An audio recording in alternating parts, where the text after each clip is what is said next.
Horror movie picks for 2024 you don't want to miss. In no particular order, except for my favorites saved for last.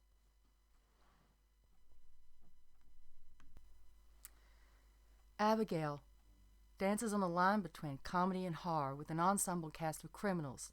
They kidnap a 12-year-old ballerina daughter of a powerful underlord figure.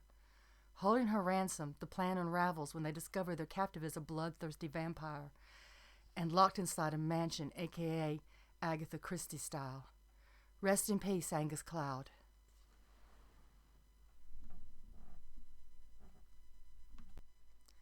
Cold Meat. A diner waitress with an abusive ex-husband and a hero by happenstance set up this terrific survival thriller. It takes a great script and performances to pull off a two people in a room, or in this case, trapped in a crashed car during a blizzard. Loved it.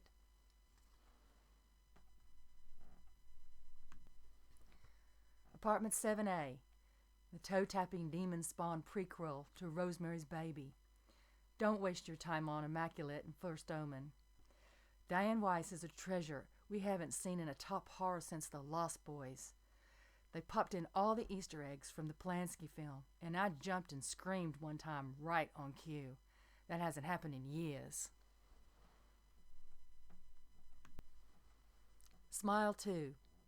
Bigger film because its main character is a popular music celebrity with a troubled past.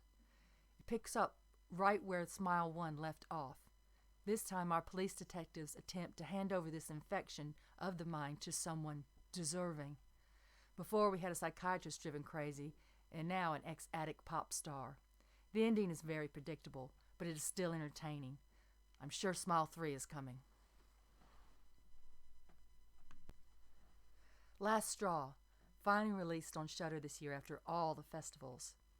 The young female manager of the Fat Bottom Bistro in a deserted roadside diner has sacked a disgruntled employee and is left working the night shift all alone, with scary motorbike kids in masks playing silly buggers.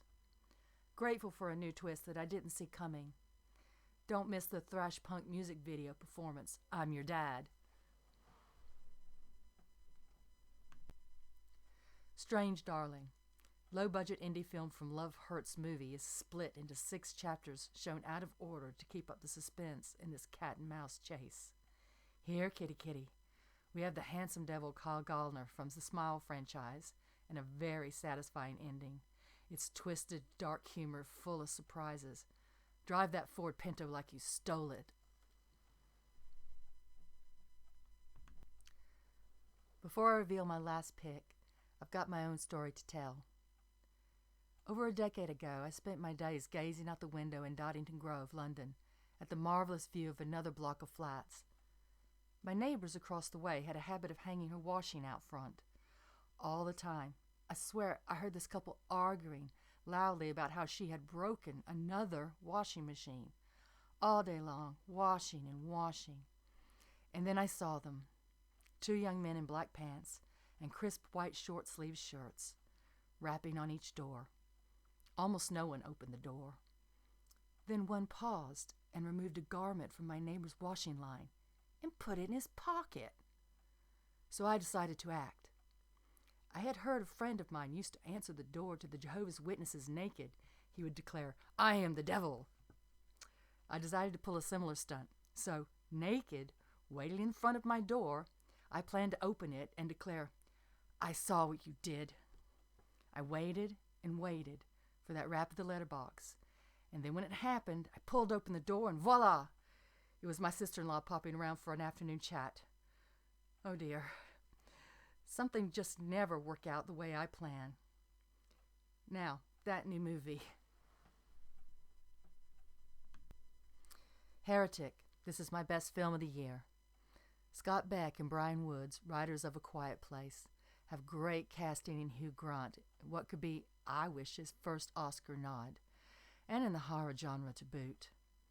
Mr. Reed is a theorist testing his hypothesis in comparison to popular board games and music.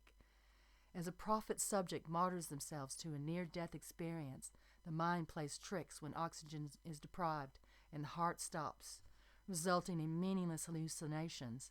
Or is it magic? The ending is open to interpretation. Do you believe?